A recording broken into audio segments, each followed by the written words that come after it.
Hello, everyone. Can you all hear me?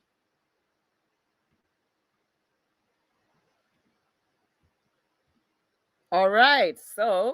This we are today. My keynote is going to be about fun DPRK spy activities 101. Now, let's get into it. All right. So, I want to clarify that this is our keynote. I'm staying true to the spirit of DPRK because it's not my keynote, it's ours. All right, so I'm gonna do a little self intro here about Comrade Lena. Y'all, come on. So I am the founder of Malware Village, creator of Malmons, and I don't like to call myself a malware analyst because it just sounds more posh to say that. I'm an unnatural scientist. I like to call malware analysis unnatural sciences, right? Because poshness and stuff. And I may or may not be affiliated with the APT 69 Laughing Labubu group. Y'all will know later. So, I'm going to split this talk into a few topics. It's a few sections here. The first part's going to be mastering the art of deepfake. The second part's going to be mastering the art of shallow reel, which not really exactly anti deepfake, but more like non deepfake stuff. Well, y'all will know what I'm talking about later. And then the next part is going to be re-educating malware to work for us.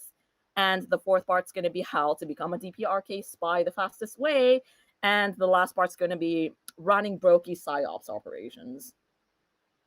Alrighty. So, how do you master the art of deepfake? Because nowadays, a lot of the times, people, if you looked at the talks about all these like North Korean IT workers, they like to use deepfake a lot.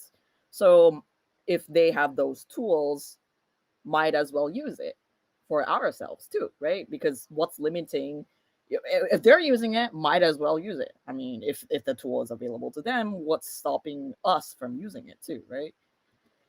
So here is a little AI generated Supreme Leader, which I use the prompt, a cute cartoon leader of North Korea T-posing to assert dominance.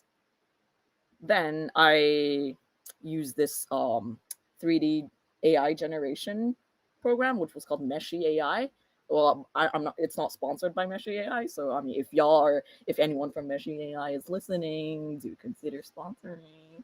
But yeah, no, it's not sponsored. So I just wanted to say that this is a AI generated 3D model of the Supreme Leader, which shall not be named because it violates the third party guidelines. So just a cartoon cute leader of an unspecified country. All right, so we got the 3D models. Now we could bring him to life.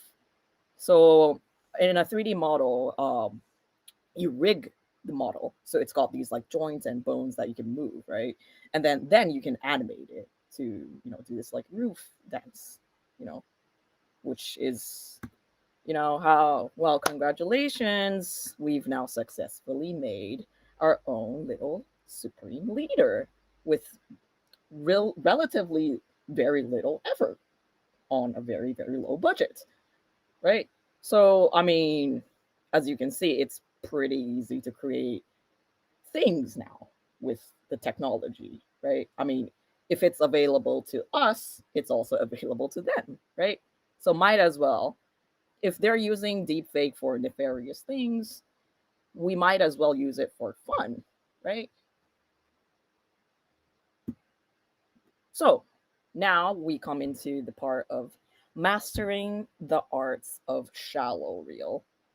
Not really anti deepfake because we're not exactly fighting against deepfake. Like it's not countering deepfake, but more like shit that's not deepfake. So I'm basically real art, right? So I myself being the creator of Momons, I decided to so starting from this year, I made a promise to myself that with every keynote, any conference that I keynote at, I will create a custom Malmons for that conference, which out of the malware that the conference organizers really like. So that was my goal. So far I've made a bunch of Malmons for a bunch of B-sides and a bunch of other conferences that I'm keynoting this year. And I might do it for next year too. Depends, but I probably will because I like to create Malmons, because I like to showcase that art, if done properly, right? If you like, you should never let AI take over the spirit of real art. So that's what I'm trying to convey with Malmons. So now that I'm also keynoting at BSides Pyongyang, I decided to keep my promise, which is for every conference that I keynote at, I am going to make an original Malmon. So naturally, I had to decide what what Malmon am I going to make? What malware is really gives off that BSides Pyongyang vibe. So I decided to go with the Kim Jong Rat malware. So it sounds like a joke, but there really is a malware called Kim Jong Rat, right? So if you actually go on Malpedia, there's actually something called Kim Jong Rat, and there's multiple analysis articles of Kim Jong Rat. So, so I previously did a who's that Malmons with the silhouette on my socials, and yeah, if you guys have not guessed, it's the Kim Jong Rat Malmons. So this is the Kim Jong Rat Malmons. And just as I mentioned previously, right? I also used AI art to generate the whole Supreme Leader 3D model. But at the same time, I also want to talk about the beauty of real art. So this is what I'm doing with the whole, the creation and design of the Kim Jong Rat Malmons. So as you can see here, this is the time lapse sketch of the Kim Jong Rat Malmons. So I mean, nowadays a lot of things, like most of the time, to the untrained eye, to the non-artist eye, people may have difficulties trying to differentiate between AI art or real art. And I mean, I don't blame them for it, because I mean, a lot of the times nowadays AI art looks very convincing. It looks pretty legit. But I guess one of the I mean, a lot of the times as artists, right, we get a lot of comments saying, "Oh, is this like AI art or not? Like, can you prove that this is not AI art?" Like, I mean, if someone asks that, it like, it's kind of like, I mean, like, you don't like, I mean, if they can't tell, then well, I mean, whatever. But I mean, you're not, as an artist, you're not trying to prove to people that you're not AI art, right? You're just trying to show something that, like, I like to say that art is a snapshot of the artist's soul at the time, right? And then if someone asks that, "Oh, like, is this like AI? Can you like prove it's not?" Like, I mean, one of the ways that you can like show is like through this kind of like sketch, like the time lapse of the sketch. Another thing why I like to record these kind of like time lapse sketches is because it also teaches people how to draw, right? I mean, I record it because there are some salty people that's like, "Oh, can you like prove it's not AI?" So I just show them the video. But at the same time, right, this kind of video helps teach people how to draw art, right? Because for me, I like to consider art as, I mean, the way I learned art, it was really self-taught. I didn't go to art university or anything. I studied computer science, and I specialized in compiler optimization and chip design back in university. Well, I dropped out, but yeah, so after that I decided to pursue art, but I didn't learn it from any. I didn't really watch anything. I didn't like go to school or anything for that. I mostly just looked at a bunch of these Pokemon art that already was drawn, and I tried to reverse engineer the process in which how the art came to be, right? Because I mean, there's like, at that time there wasn't much tutorial videos on how these original Pokemon art came to be. So I had to reverse engineer the process to think about how the artist created the thing. So I like to treat the way I like to see art is basically reverse engineering, and then you like reverse engineering the process and adding your own twist, adding your own flavor to the process to make your own art. So another thing I like to say often is, I mean, given the fact that I came from a compiler optimization backgrounds, I like to say that cartoons, drawing cartoons are actually much harder than drawing really hyper realistic art because you got to express something in the least amount of strokes possible while still maintaining its meaning, which I also, in more technical language, I like to also say that what makes a good compiler, it's the ability to translate high level language into low level language in the least amount of instructions possible while still maintaining its meaning, similar to how cartoons are basically a very, very condensed version of a really higher abstract, like a really highly abstracted version while still maintaining its charm, right? And okay, so another thing I like to do with my Mamon's art is I like to animate them to add a little bit more life to it. So you can see that now it's like bobbing around, like bobbing, like you see the tail wagging and stuff, just giving it a little bit more dimensionality and you know personality. So this is, I mean, I'm gonna do a little shameless plug here, like my self promo. So this is I'm working on this book called The Unnatural History of Malware, which is basically I explain malware as if I am some kind of autistic Victorian era scientist, right? Because, you know, why not, right? So yeah, so this is like a preview of what I'm working on, and I also like to draw these malmons in these like kind of like Victorian era scientific sketches to kind of label and give it anatomy.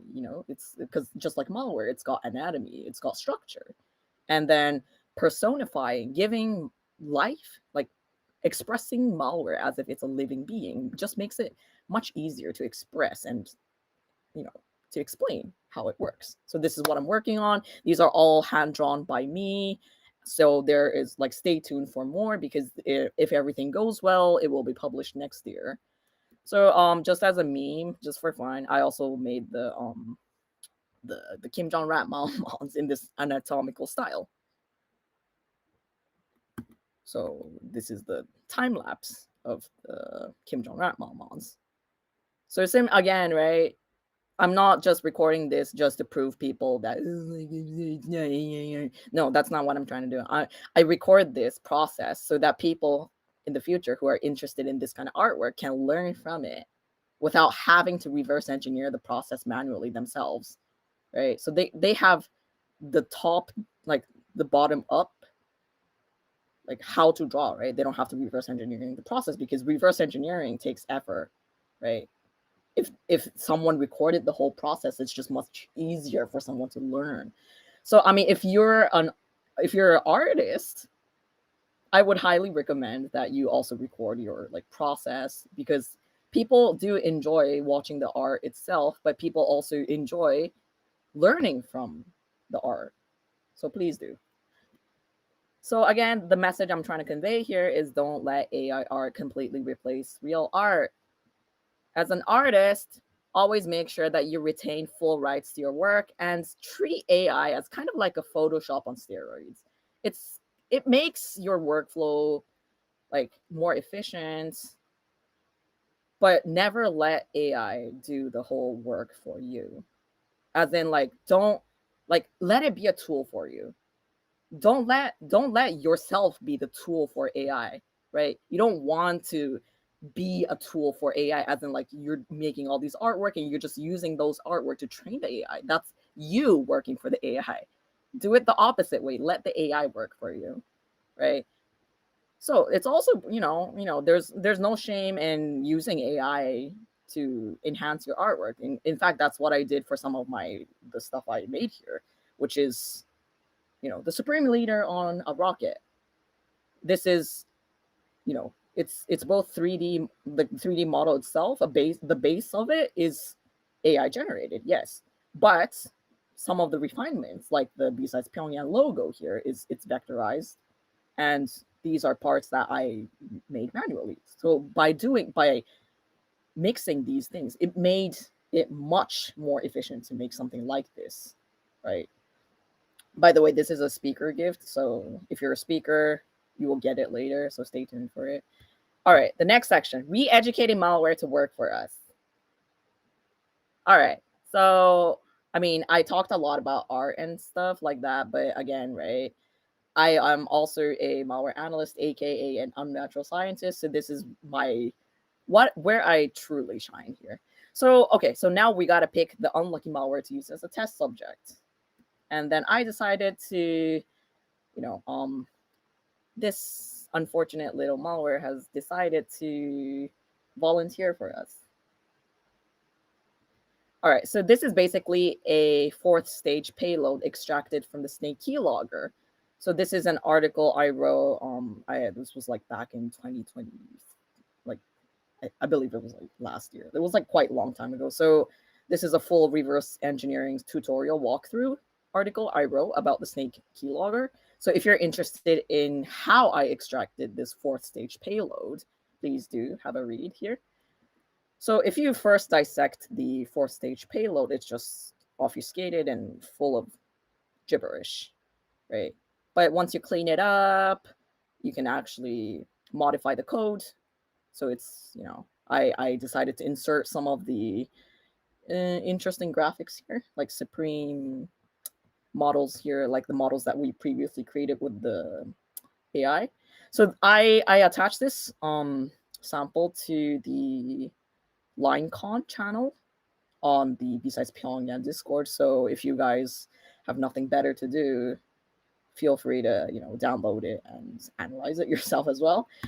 So yeah, I added some functionalities because the original fourth stage payload does not have any functions related to changing the backgrounds or displaying this dancing Kim. So this is something that I modified the fourth stage payload to do. So it's basically like re-educating the malware to work for you. So that's the topic here. Because again, malware, I like to say, if someone throws shit at you, collect the shit, use it as fertilizer, grow your lemon farm, make a whole lemonade industry, make money, and then finally squeeze the lemonade into the enemy's eyes, right? So this is what I'm doing here. Like someone just threw malware at me, but I decided to tame it, dissect it, and make it my pet and work for me, right? So that's the kind of mentality that I have. So again, I also changed the description to serve this, to serve the motherland more. It's got the file description is the spring and stuff like that. So if you execute this, it changes the backgrounds to this wonderful, wonderful scenery with the Supreme Kimmy dancing, So yeah, again, as I mentioned previously, the sample is on Discord. So if you're feeling brave enough, do first analyze it and then detonate it. Because again, just a precaution, it is real malware. All right. So the next part, how to become a DPRK spy the fastest way. So step 1, witness or experience harassment by someone who surrounds themselves with powerful people. Then you'll suddenly be labeled a Russian Chinese DPRK spy trying to undermine democracy, so no one will believe you once you come forward. So congratulations, you're now a certified Russian Chinese DPRK spy. So you see this little flow chart here? Like it's quite blurry, but this is something I've been working on. This is a specific human sample that I reverse engineered. And it's not complete yet, but I mean, it's still in the works. So stay tuned. But yeah, all jokes aside, please do report to law enforcement, conference hotline, etc. if this has happened to you or someone you know, because as crazy and shitty this sounds, it does really happen. So always remember, anyone can report harassment, no matter how powerful and close the harasser claims to be with the conference organizers. Always remember that. So whenever you go to cons, always make sure you know where to contact in case harassment happens, right? All right, the next part, running brokey PsyOps operations. So AI-generated videos makes running PsyOps operations much, much easier. This is a huge evolution in asymmetric propaganda since press and radio. So if you've been following the BSides Pyongyang socials, you might have seen these interesting, funny Supreme videos floating around. So this is... Esteemed viewers, we come to you from the very first Comic-Con, a festival of people's heroes and revolutionary imagination here in Pyongyang. Attendance has surpassed expectations. Firewalls down, hearts up in the room. Neon command lines cut through the gloom. Code in our veins, we light up the night. Data and drums, we're wired to ignite. Hands. Comrades of Code, welcome to Hacker Jeopardy! BSides Pyongyang 2025. The category is cryptography. Team 38th Byte, your answer. So as these were just really simple prompts fed into Sora, and I mean, like, you know, Sora does have these like watermarks, but there are easily a lot of available tools online that helps you erase the Sora logos.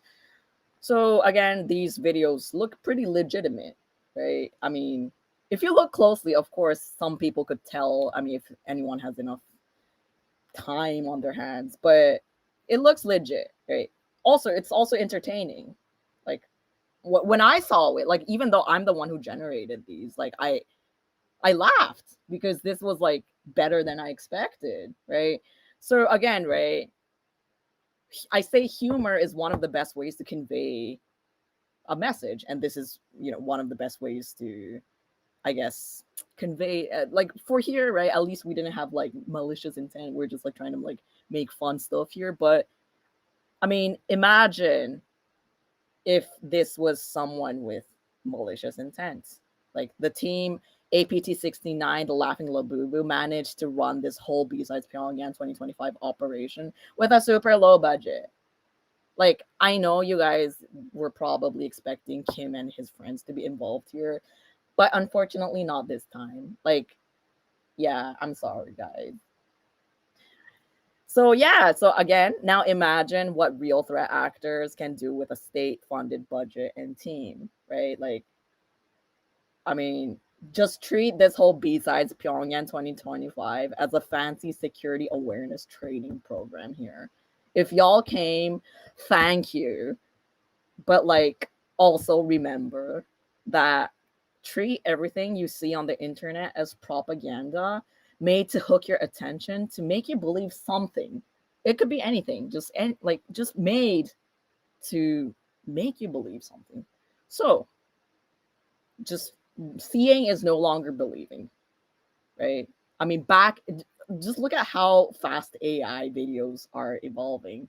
Like 2 years ago, it was like, you could easily tell. People could be like, oh, like, you know, just look at how the hair flows, how many fingers there are. Like, look at the whole, you know, look at like, there was a bunch of lists on how you could try to identify if something is deepfake or not. But nowadays, like, none of that. Like, even for emails, right? In the past, like just a few years ago, people were like, oh, if there's like, you know, typos in the emails, don't click on it. But nowadays, like, those kind of things, they're easily bypassed, right? Like, things look legit. So all the things that we were taught in the previous, like, older security awareness trainings kind of just goes out the window. So as of now, just treat everything you see on the internet as not real. I mean, I wouldn't say not real, but take everything you see with a grain of salt and use your critical judgment. Like, if something feels interesting, I guess, like, just okay, like, just seeing is no longer believing. So always make sure that you have your thinking cap on, use your critical judgment to understand where the source is and who is making this. And again, BSides Pyongyang 2025 is a very fancy security awareness training. So congratulations for coming this far. And special thanks to the APT69, the Laughing Labubu, for making this whole fancy security awareness training, aka BSides Pyongyang 2025, happen. So this was the first online BSides Pyongyang. So it's actually the 30-year anniversary of BSides Pyongyang, the first one being in 1995. So thank you so much for coming to the 30th anniversary. Laughter is the best medicine. Thank you very much. And I'm super looking forward to Uwu's performance. Thank you. Thank you.